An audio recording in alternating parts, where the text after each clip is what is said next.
Second chapter पाहतोय आपण quadratic equation. त्याच्यामधलं आपण सोल्युशन करणार आहोत आणि सोल्युशन काढण्याच्या तीन पद्धती. एक factor by factorization, second complete square method आणि थर्ड आहे बाय युजिंग फॉर्म्युला मेथड. तर त्याच्यामधलं कंप्लीट स्क्वेअर मेथड ह्या वर्षी कट केलं गेलं आहे. त्याच्यामुळे त्या 2.3 जो आहे तो एक्झरसाइज तुम्हाला विचारला जाणार नाही. आपण आता बाय फॅक्टरायझेशन हे आपण पाहणार आहोत. त्याच्या आधी आपण जनरल फॉर्म पाहू. ax² plus bx plus c is equal to 0 is a general form of quadratic equation. Here a, b, c are real number and a is not equal to 0. हा a 0 नको.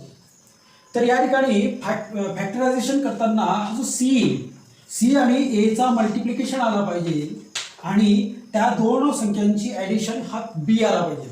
याच्याशी काही घेणं नाही. प्रत्यक्ष आपण example आपण सोडू त्यावेळेस तुमच्या लक्षात येईल. नीट लक्ष द्या. जनरल फॉर्म लक्षात आला असेल. पहिला एक्झाम्पल दिलेला आपल्याला 1 म्हणजे x² - 15x + 54 is equal to 0. Multiplication किती आला पाहिजे? 54 आला पाहिजे, कारण की इथं 1 असतो. या दोघांचा मल्टिप्लाय होतो 54 × 1 54. म्हणजेच मल्टिप्लिकेशन किती पाहिजे? 54 पाहिजे आणि ॲडिशन किती पाहिजे आपल्याला? 15 पाहिजे. आता 18 × 3 इज 54. पण या दोघांचं तर मल्टिप्लिकेशन केलं म्हणजे ते येत आहे, परंतु या दोघांची आपण ॲडिशन केली तर -15 येत नाही. जर आपल्याला -18 + 3 केला तर काय येतोय? -50 येतोय. परंतु -18 × जर 3 केला आपण तर आपल्याला इथं -54 येतोय. म्हणजे आपल्याला हे चालेल का? नाही. हे जर मायनस राहिलं असतं तर हे फॅक्टर्स आपल्याला चालले असतील. मग अजून दुसरं 9 ×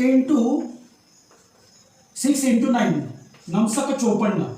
या ठिकाणी 54 येतोय आणि याच्यामध्ये -6 - 9 इज इक्वल टू मायनस. दोघांचं आपण ॲडिशन केलं तर -15 येतो. आणि -6 × -9 दोघं निगेटिव्ह म्हणून काय येणार आहे? दोघं पॉझिटिव्ह येणार आहे. म्हणजेच अर्थ आपल्या या कंडिशनमध्ये दोघं बसत आहेत. म्हणजेच या ठिकाणी काय येणार आहे? -6 × -9. ओके. आणि हाच येणार आहे -6 - 9. आता या ठिकाणी आपण हे कोणाची फोड केलेली आहे? -15 ची. आणि हा -15. हे दोघं काय करायचे? एक्स लावून हे दोघं इथे टाकून द्यायचे. म्हणजे कशा पद्धतीने करायचे ते पहा. Is equal to x² - 6x - 9x + 54 is equal to 0. आपण या इक्वेशनला चेंज केलेलं नाही, फक्त वेगळ्या पद्धतीने लिहिलेलं आहे. या -15 ला काय केलं मी? -6x - 9x म्हणजेच -15x. ओके. त्याच्यानंतर याच्यामधून आपण काय करणार? पहिल्या टर्ममधून x कॉमन काढणार आणि x - 6. दुसऱ्या याच्यातून आपण काय करणार? -9 कॉमन काढणार आणि इथं काय असणार आहे? x.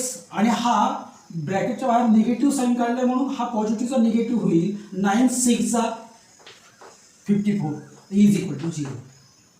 आता ह्या पूर्ण टर्ममधून आपल्याला काय कॉमन दिसतंय? ब्रॅकेट कॉमन दिसतोय x - 6. म्हणजेच काय असणार आहे? x - 6 हा जर आपण कॉमन काढला तर दुसऱ्या ब्रॅकेटमध्ये काय येतंय? x - 9 is equal to 0. म्हणजेच या ठिकाणी this can be written as x - 6 is equal to 0 or x - 9 is equal to 0. हे दोघं ब्रॅकेट आपण इक्वल टू 0 लिहू शकतो. therefore x is equal to हा मायनसचा प्लस होईल is equal to 6 or x is equal to 9. therefore 6 and 9 are solution of given equation. x is equal to 6 and 9 are solution of given equation. या पद्धतीने solve करायचे. मी तिघही example वेगवेगळे तुमच्या डोळ्यासमोर ठेवले. नीट लक्ष द्या. आता याला आपल्याला जनरल फॉर्म मध्ये करून घ्यावं लागणार आहे. म्हणजेच काय येणार आहे?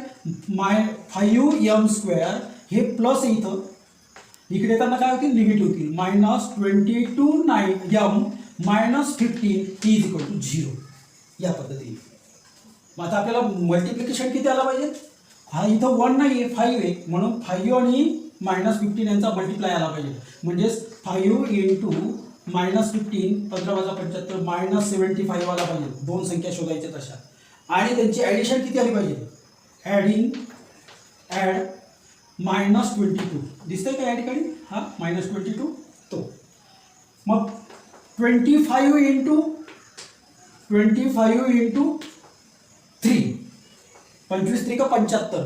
इथं निगेटिव्ह पाहिजे आणि इथं सुद्धा निगेटिव्ह आहे, म्हणजेच -25 ला जर आपण निगेटिव्ह साईन दिली तर इथं कसं येणार आहे, -25 प्लस 3, -25 प्लस 3. ओके, म्हणजेच -22.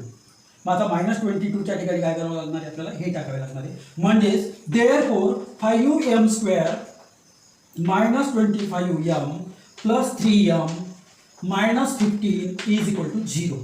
ओके, चेंज काहीच केलं नाही आपण त्या इक्वेशनला, फक्त वेगळ्या पद्धतीने लिहिलेलं आहे.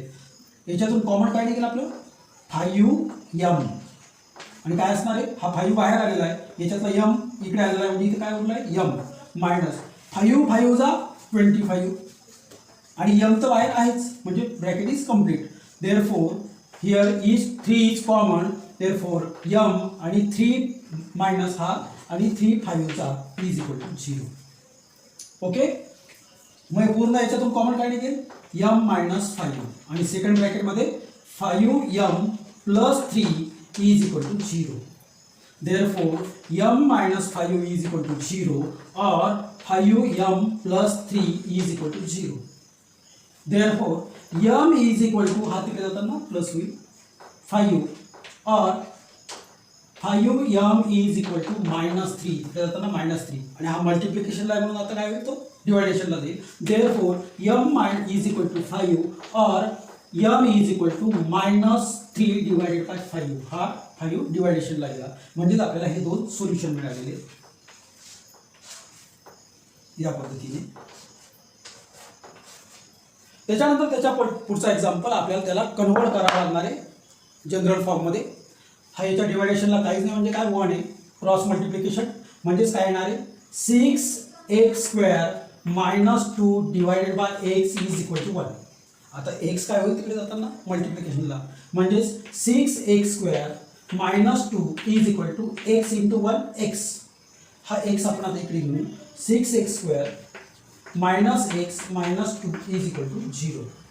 आता या ठिकाणी मल्टिप्लिकेशन काय आलं पाहिजे,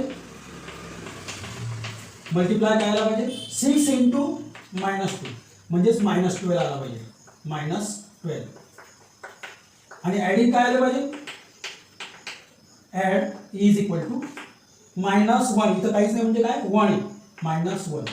मग 4 3 जा 4 इंटू 3, 4 3 जा 12. आणि या ठिकाणी काय असणार आहे आपल्याला, इथं जर +1 राहिला असतं तर आपण निगेटिव्ह साईन 3 ला दिली असते. इथं मायनस आहे म्हणून आपल्याला या ठिकाणी मोठ्या संख्येला साईन द्यावं लागेल, कारण की इथं लहान संख्येला असली की मोठ्या संख्येला असली तरी तो निगेटिव्ह आला असता. परंतु आपल्याला इथं काय पाहिजे त्यानुसार आपल्याला या ठिकाणी साईन द्यावं लागेल. इथं निगेटिव्ह आपल्याला पाहिजे ॲडिशन, त्याच्यामुळे आपल्याला -4 प्लस 3 घ्यावं लागेल. आणि त्या ठिकाणी आपल्याला -1 च्या ठिकाणी आपल्याला ते टाकावं लागणार आहे. म्हणजेच कसं येणार इक्वेशन पहा, 6x² - 4x plus 3x minus 2 is equal to 0. आपण काय केलंय या ठिकाणी -x च्या जागी आपण हे केलंय, म्हणजे हे सॉल्व्ह केलं तरी -x येतो, म्हणजे आपण इक्वेशन चेंज करत नाही, वेगळ्या पद्धतीने लिहितो. या ठिकाणी आपण आता कॉमन काढणार आहे एवढ्या याच्यातून 2x, म्हणजे 2 च्या पाड्यात दोघं येत आहेत, म्हणजे 2 3 जा 6 आणि याच्यातला x कॉमन काढला हा x मायनस 2 2 जा 4 हा 2 काढला आपण, x कॉमन काढलाय, प्लस याच्यातून 3x - 2 इज इक्वल टू 0. पहा याच्यामध्ये काय, याच्यामधून कॉमन काहीच नाही म्हणजे काय 1 आहे, म्हणजे आणि पूर्ण याच्यातून आता ब्रॅकेट आहे 3x - 2 आणि सेकंड ब्रॅकेटमध्ये काय 2x + 1, 2x + 1 is equal to 0. Therefore 2 bracket मिळाले आपल्याला, म्हणजेच 3x - 2 इज इक्वल टू 0 और 2x + 1 is equal to 0.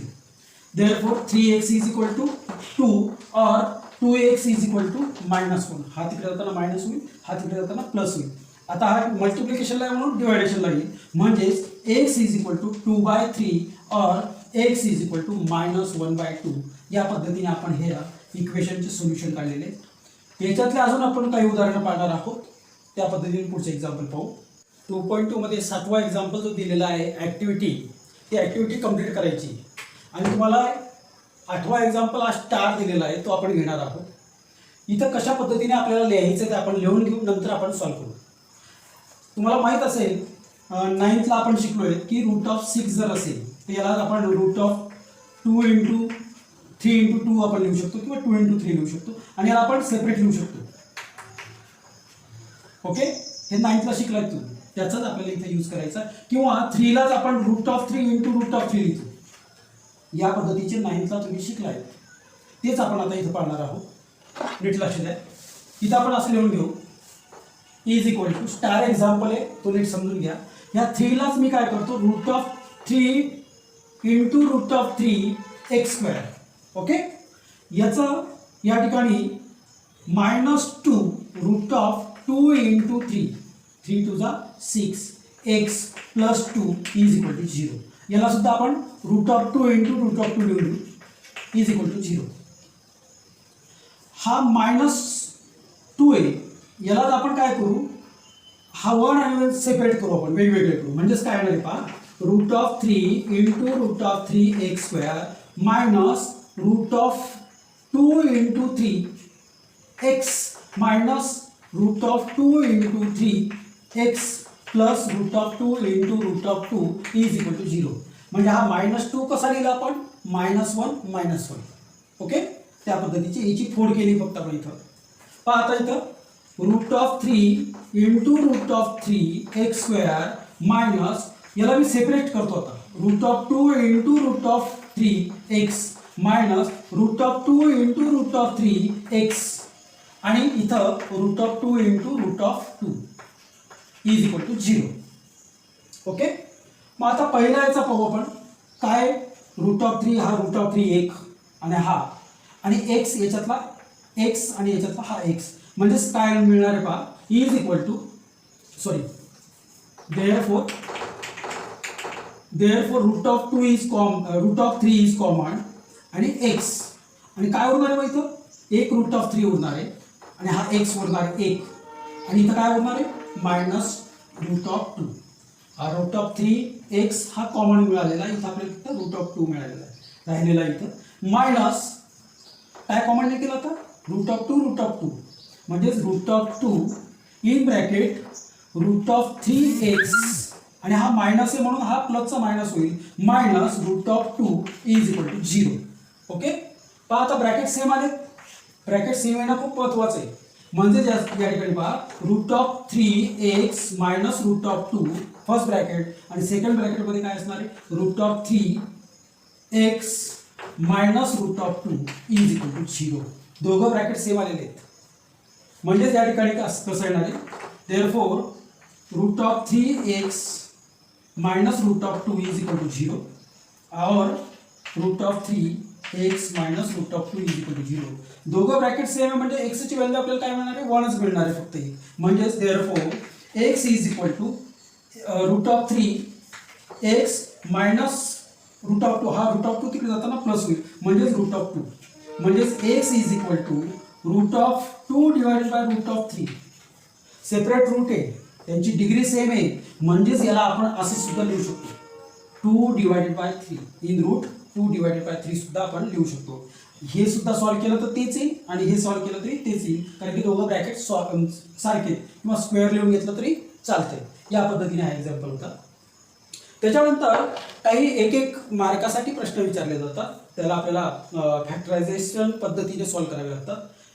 Quadratic equation दिलेलं आहे 25m² minus 9 is equal to 0. आता हा 9 तिकडे जाताना काय होईल, प्लस होईल. देअरफॉर m²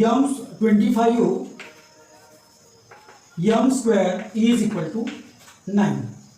हा इथं मल्टिप्लिकेशन म्हणून आहे म्हणून तो तिकडे जाईल, म्हणजेच m² is equal to 9 divided by 25. हा स्क्वेअर आहे म्हणून हा सुद्धा आपण स्क्वेअर मध्ये लिहून घेऊ. हा काय आहे 3 स्क्वेअर आहे तो 9 आणि हा 5 स्क्वेअर आहे, म्हणजेच m² is equal to 3 square divided by 5 square. म्हणजेच काय असणार आहे, होल लिहिता येईल आपल्याला 3 डिवाइडेड बाय 5 होल स्क्वेअर. या पद्धतीने square root on both side therefore m is equal to त्याचा प्लस और minus 3 divided by 5 square root निघून जातील. तर प्लस येईल किंवा मायनस येईल. समजा आपण -3/5 स्क्वेअर जर सॉल्व्ह केला तर तो प्लस येतो, म्हणून आपल्याला इथं प्लस और मायनस घ्यावे लागतात. Therefore m is equal to 3/5 और m is equal to -3/5. Okay. त्याच्यामधला परत 11वा एक्झाम्पल आहे काहीतरी 7m square -21 is equal to 21m. हा आपण काय करू, इकडे येताना 7m square -21m is equal to 0 आपण इकडे येताना घेऊन आलो. इथं कॉमन कसं निघेल पहा, 7m 7 3 जा 21 म्हणजे 7m कॉमन निघेल आणि ब्रॅकेटमध्ये काय असणार m उरणार आहे फक्त इथं m - 7 21 म्हणजे 3 इज इक्वल टू 0. त्याच पद्धतीने या ठिकाणी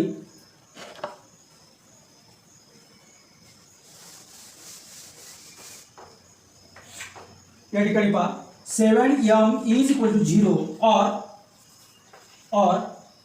m - 3 इज इक्वल टू 0. म्हणजे याचा अर्थ m is equal to 0 divided by 7, हा 7 इकडे डिवायडेशनला येईल, और m इज इक्वल टू हा काय येणार इथं +3 आणि 0 डिवायडेड बाय 7 म्हणजेच काय, m इज इक्वल टू 0 और m इज इक्वल टू 3. अशा पद्धतीचे आपल्याला बाय फॅक्टरायझेशन मेथड प्रमाणे मी बरेच उदाहरणे घेतलेले, राहिलेले उदाहरणं तुम्ही करून टाका.